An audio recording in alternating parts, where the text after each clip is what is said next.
So my number two is Life of Pi from 2012, directed by Ang Lee, starring Suraj Sharma, Irfan Khan, Tabu, and a bunch of other people. Quick logline: a young man who survives a disaster at sea is hurtled into an epic journey of adventure and discovery.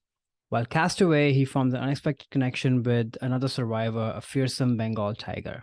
So I think this movie kind of continues my progression and understanding whatever limited there might be and awe hmm of the outdoors. And I think to me, this movie represents kind of the magical wonder, like truly, like some of the scenes of this movie in the water with all the stars and the hmm colors and what have you, they're just so indelible from the hmm first time I saw this movie. I think that's kind of the big piece of it. But then, like we've been saying, like man and humans are guests in the outdoors. I think this movie kind of really underlines that, but in a very different way, where the lead character here is he's not fighting nature. He's not there to kind of tame it, although he does try to do that with the tiger a little bit. But for Right, the right, most right. part, I mean, he's at loss essentially. hmm But his approach to dealing with nature is through kindness and survival spirit and creativity, but it's through kindness. Like he truly develops this amazing relationship with this tiger. So it has like a very different take. And then the kicker at the end, spoiler alert, if this is all even true, Right. which I think elevates the movie to, in my mind, like a fable like status where hmm you can apply this to whatever. This could be you being in the actual outdoors, or you just having a relationship with an animal or the local forest. Like, how do you approach it? Do you approach it with kindness or vengeance or control, or what? And how do you respect those boundaries? And you can really apply it anywhere, I think. So I think it's a amazing lesson on just relationship and friendship and kindness, but also taking a breath to admire the wonder and the magic of nature. So that's how this movie's always landed on me. How about you? I'm sure you've seen it before when it Yeah, came out. yeah, yeah. I did see this when it came out in 3D, which one of the Oh, best 3D really? experiences. Oh my God, I like can only imagine. unreal. This was right after the first Avatar came out, where then everyone was kind of Mm, rushing to 3D, and most of it was bad. And this was one of the few times I remember seeing a movie and being like, "Wow, Ang Lee, you know how to use 3D in the same way that James Cameron does as this incredible tool." And we were talking about CGI earlier with Jurassic Park. I mean, this is how mm-hmm, you do it.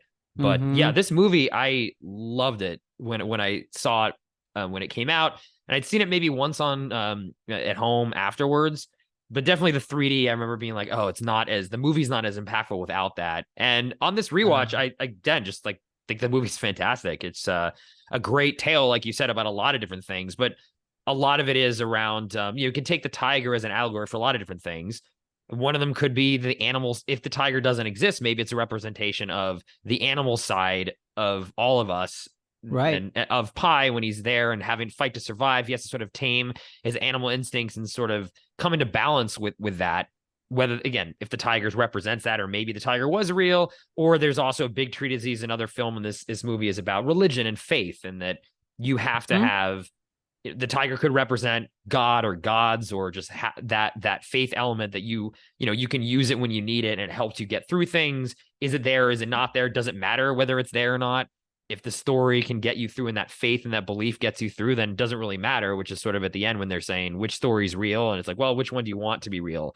And it seemed like everyone, both the I guess writer that Pi was telling the story to, because the movie's during a flashback, as Right. well as the Japanese men who were investigating the shipwreckage, they chose to believe in the tiger story, Right. even though it doesn't make as much sense as his initial sort of, hey, look, my mom was on the boat and the cook was on the boat and Right. all those things. And I think you do want to believe the tiger story for a number of different reasons, even though you're trying to think, well, actually, it's a lot more realistic, the version that he tells at the end. But I think the film does a brilliant job of letting you decide Right. and hope that, because they're showing the fantastical, magical realism, I think, of those nature scenes when he's out on the water. There's an incredible shot once where it's like super flat and flat water, no waves Mhm. at all, and there's the reflection of the That's sun. true. That's the iconic shot of this movie. Unbelievable. Yeah. And the sequence where There's the algae sort of like lighting everything up, and the whale Yeah. kind of comes out of the water, and it's just some of the most amazing shots of nature I've seen in a film. Even though it doesn't look real, but that's not the point. No, It's another not point. supposed to look real. It's supposed to have this magical realism, which nature is magical in a certain Yeah. sense, right? You sometimes I've been places where, like the Grand Canyon, for example, like you look at that and you're like, I know this is real, but it seems like it's not because it's so majestic and so magical, and you're just there Yeah. like, this can't be real, but it is real. And I think that's what nature can be awe-inspiring, 100% awe-inspiring, where you think it's something that is, you know, delivered by the gods or whatever, right? And I Yeah. think this movie does a great job of capturing that in its those sequences when he's out in the water. Just and one of the best shipwrecks. I mean, I think this and Titanic Oh, in terms of the awe of how they show that and just the power of it, and that amazing also shot when he's under the water and he looks down and there's the boat just sort of like falling yeah. under the water. It's beautiful. This movie is just It's just stunningly stunning. beautiful. Yeah. Yeah. But I think the movie works because it not only is it stunning, it has like a lot of earned emotional weight. I think the Yes. work that they do in the beginning of the movie to set up these characters and Mm-hmm. these relationships and why this matters and how animals are part of this household's life and this kind of, conflict between science and religion and Mm-hmm. thinking and feeling, and how this boy is sort of this a product of all of that, and Right. how this boy has so much defiance in him at a young age to say, oh, I'm not pissing, that's not my name, my Right. name is Pie, and it kind of Right. goes on, like all of those things which are kind of funny and amusing in the beginning, they all lend itself to why you care, and why Mm-hmm. then the magical realism, how he kind of reacts to nature, how he reacts to survival, all of that sort of then makes sense. You're totally invested and Mm-hmm. you're with him, but you're also looking at him from a bird's eye view. Like that's the Right. kind of, I kept thinking about that. Like Mm. you're looking at this through his eyes, but then you're also looking at him because he's so small, right? That's the other thing. Mm-hmm. Like we are so small in front of nature. Like literally, he's like a little ant in Right. all of this stuff that's happening all around him. And I think Ang Lee does such an amazing job. And also performance wise, I think Oh, yeah.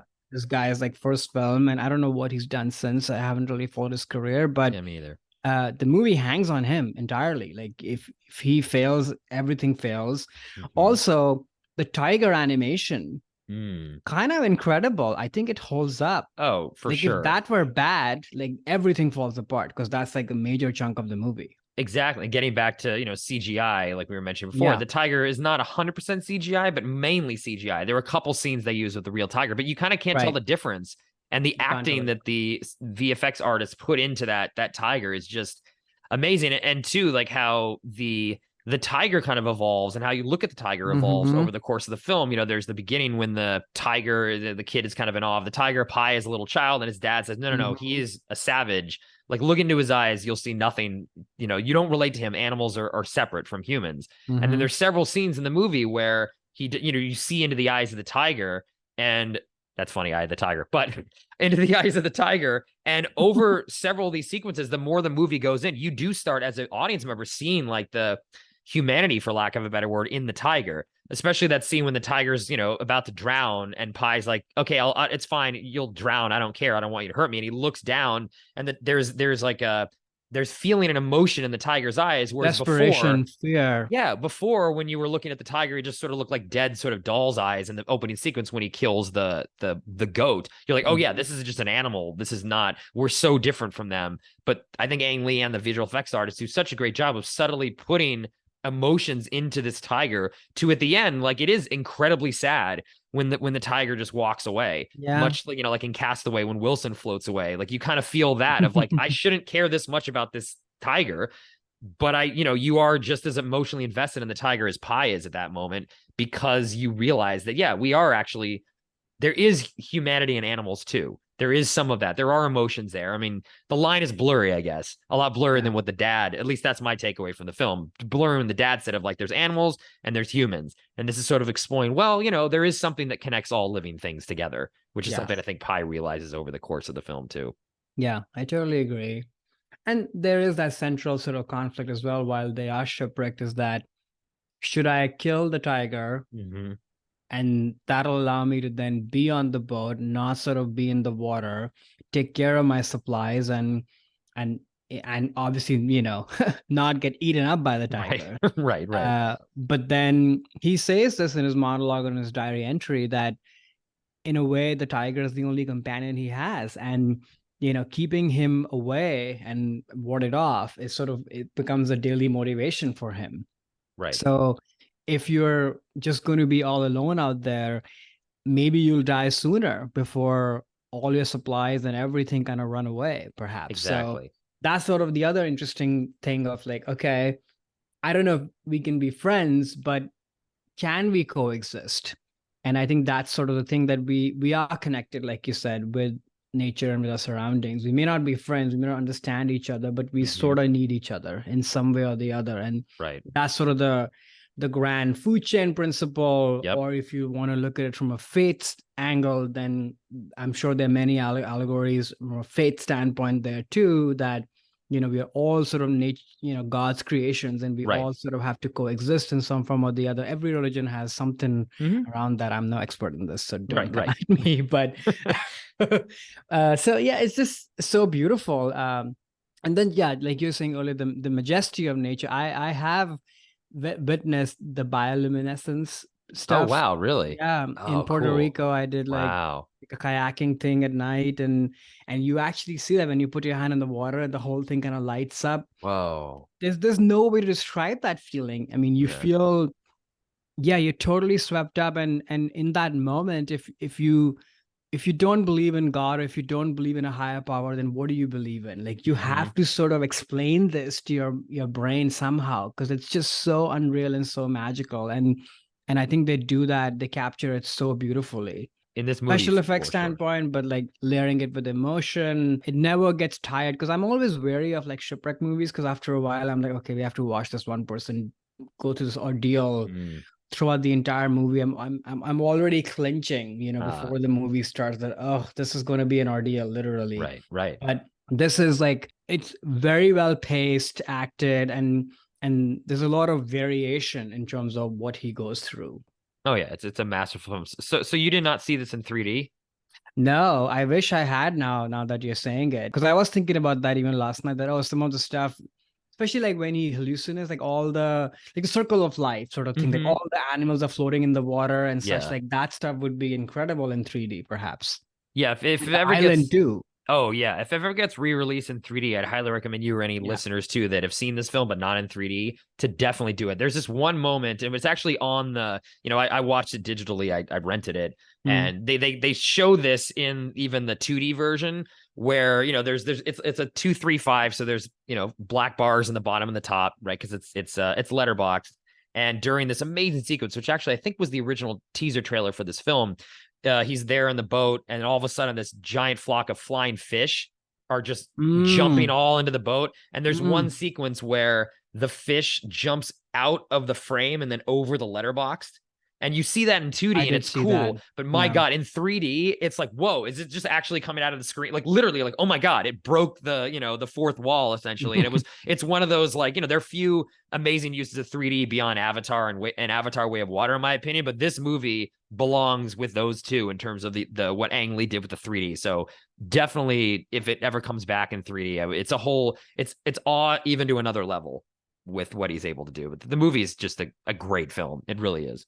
Yeah, and also the India scenes in the beginning, like, not that I've ever visited Pondicherry, I've always wanted to, It but looked amazing. it looked amazing. And like often movies, when they represent like another culture, it sort of feels very overly underlined. And Mhm.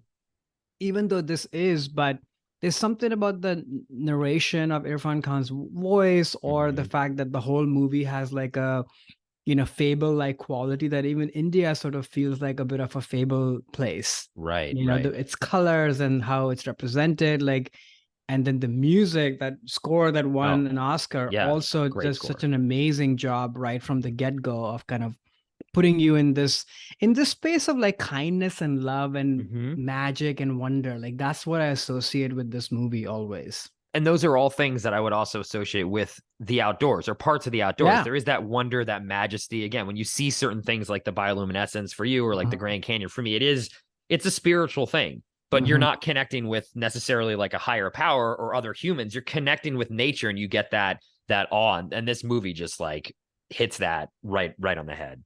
It totally does. Hey there, it's Alex. If you like the review and discussion Karan and I just had, make sure you subscribe to our channel, Movies That Shaped Us, to get full episodes. Every other Wednesday, Karan and I cover a topic around important people, places, events, and moments in our lives, and then explore it through 3 of our favorite movies. Subscribe right now or follow our podcast on Spotify or Apple Podcasts via the link in the description below. Hope you join us for the journey.